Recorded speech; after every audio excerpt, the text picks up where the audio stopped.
মানে ওটাই বলতাম যে মানে এতটাই ম্যাজিক্যাল রেকি। আমি তার প্রমাণ বলছি যে আমি তো, আপনি তো জানেন ওষুধগুলোর হুম। কতটা তো আমাকে ওষুধ মানে ডাক্তার নিজেই বন্ধ করে দিয়েছে। মানে এর থেকে অদ্ভুত আর কিছু আছে? তুই কি ওষুধ খেতিস একটু বল। আমার অ্যান্টিসাইকোটিক একটা ওষুধ, মানে ওটা খেলে ঝিমঝিম লাগতো শরীর।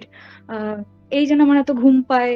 হুম আহ মানে নার্ভের ওষুধ আর কি, হুম হুম যেটা মানে সাধারণ নর্মাল ওষুধ নয়।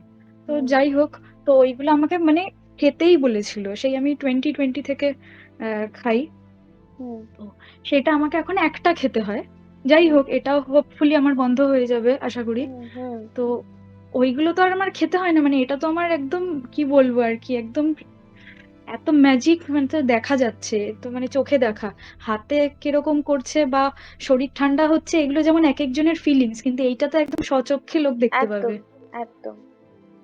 তাহলে দেখলেন তো ও কিরকম মানে আমি দুজনকেই বলছি যে ও কিরকম ওষুধ খেত। ও যে ওষুধগুলো খেত, নার্ভের ওষুধ, মানে ওর কোনো কাজে ইচ্ছা থাকতো না, তার জন্য ওর যেহেতু ওই যে অ্যান্টিসাইকোটিক কিছু ওষুধ ওর পড়লো, বিভিন্ন রকম সমস্যার মধ্যে দিয়ে যাচ্ছিল।